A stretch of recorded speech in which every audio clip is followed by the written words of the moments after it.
So, let's drift back to England for a moment, because honestly, no one did the whole oops. Too many children. Let's just forget a few things quite like the Tudors. They're remembered as this dramatic, soap opera family with executions and forbidden romances. But in reality, their family tree was full of branches that just quietly snapped off. Henry VII, the founder of the dynasty, had 4 daughters and 4 sons. But ask most people, and they'll only remember 2, Henry VIII, who became king, and Margaret Tudor, who married into Scotland and launched the whole messy Stuart line. The others, well, let's just say they're better known to family archivists than history textbooks. Asterisk, take Elizabeth of York's second son, Arthur, Prince of Wales. He was supposed to be the golden boy, named after the legendary King Arthur, because nothing screams dynastic propaganda like invoking Camelot. He was betrothed to Catherine of Aragon at a young age. And then, inconveniently, he died at 15, possibly of sweating sickness, possibly tuberculosis, possibly just the combined misfortune of being alive in Tudor England. His younger brother Henry, originally destined for a bishop's career, suddenly got shoved into the heir role and became Henry VIII. Arthur's life was short and largely forgotten, but without his premature death, the entire chain of Tudors we obsess over, the 6 wives, the break with Rome, the dissolution of monasteries probably wouldn't have happened. It's ironic, really. Arthur is mostly remembered for dying, yet his absence changed the course of English history more than his life ever did. Asterisk, then there's Mary Tudor, Henry VII's youngest daughter. She's often confused with Henry VIII's daughter of the same name, which tells you how forgotten she is. She was married off to the aging French King Louis XII, who was about 30 years older than her. Their marriage lasted less than 3 months before he died, whether from old age, illness, or perhaps from over-enthusiasm with his young bride. No one quite knows. Mary, widowed at 18, secretly married Charles Brandon, Duke of Suffolk, for love, a rarity in royal circles. Her scandal was quietly tolerated, but she lived out her life, mostly in the background, overshadowed by her more famous brother and her even more infamous niece, Queen Mary I. History remembers her, but just barely, like a faded footnote in the grander drama.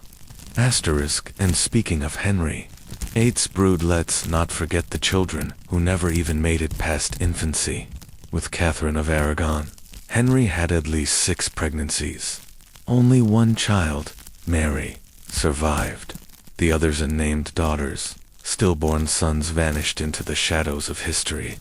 They were mourned, briefly, but forgotten almost immediately, because, well, they hadn't lived long enough to be politically useful. Later, Anne Boleyn delivered a stillborn son, a fact Henry VIII never forgave her for. Jane Seymour gave him Edward, but she also died in childbirth.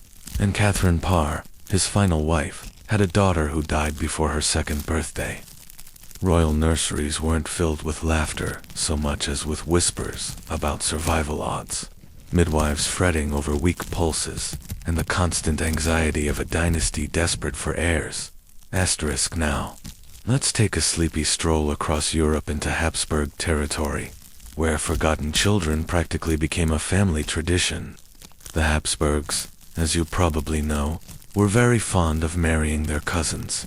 And when you marry cousins upon cousins upon cousins for a few centuries, you don't just get a neat family tree, you get a genetic horror story.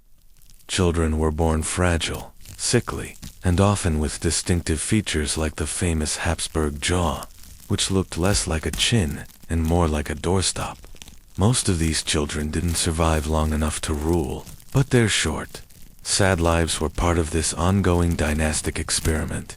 Asterisk, one forgotten example is Don Carlos, son of Philip II of Spain. Technically, he lived into his 20s, so he wasn't forgotten entirely. But his childhood was one long litany of accidents and failures.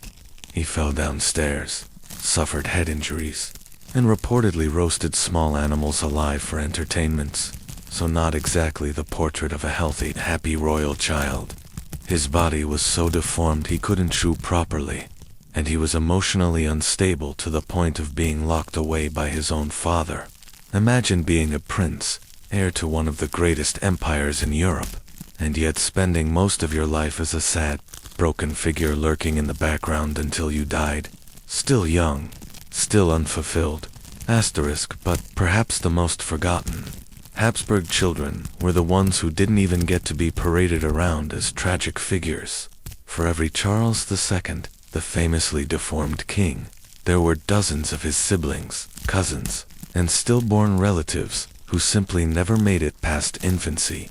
Royal records often just note them as infante, died at birth, or sometimes not at all. They were nameless shadows in a family obsessed with bloodlines, whose only legacy was to demonstrate the dangers of inbreeding. The irony of it all is that the Habsburgs produced more children than almost anyone, and yet by the end, they had practically no heirs left standing. And then, of course, there are the Bourbons of France. By the time of Louis XIV, the so-called Sun King, Versailles was bursting with children, legitimate, illegitimate, recognized, unrecognized. Louis XIV himself fathered over a dozen kids, and while some became minor dukes and duchesses, many just vanished into obscurity. The royal nursery at Versailles was less of a home and more of a dynastic factory, producing heirs, spares, and political bargaining chips. Out of his legitimate children, most died in infancy or childhood.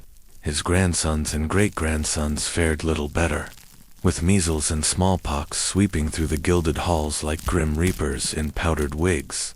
For every dauphin who lived long enough to be painted in silk, there were 2 or 3 siblings who never made it past the cradle. They were buried quietly, while court life moved on with powdered banquets and operas.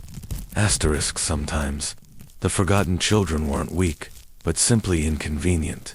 Think of Felipe, Duke of Anjou, who was shipped off to Spain to become Philip V, technically. He became very famous as the founder of the Spanish Bourbon dynasty, but in France, he was essentially erased from the family.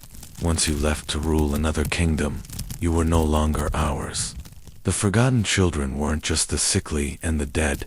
They were also the ones erased by political necessity, removed like pawns from one chessboard to another.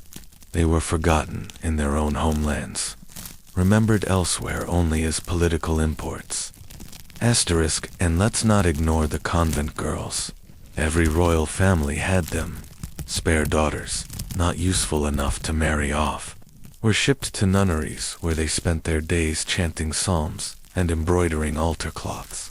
They might have been princesses by blood, but once behind convent walls, their existence shrank to silence.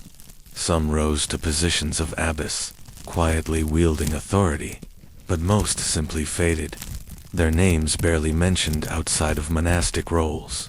Imagine being a princess of France or Austria and spending your entire life in a damp stone cloister, your crown exchanged for a wimple, your destiny reduced to praying for the siblings who got to play kings and queens.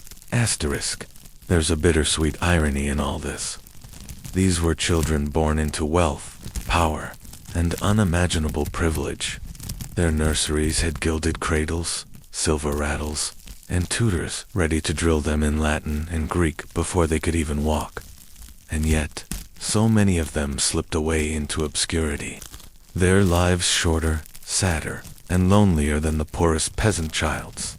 Forgotten not because they didn't matter, but because they weren't useful enough to matter. So, as you sink deeper into your pillow tonight, picture those endless palaces, their echoing corridors filled with the footsteps of courtiers and servants. Behind one set of doors, a royal child was being tutored to rule, painted for posterity, remembered for centuries. Behind another, a sibling was being quietly tucked away, destined to be forgotten. Both shared the same blood, the same heritage, but history is fickle. It chooses its favorites, and it lets the rest fade quietly into the candlelight.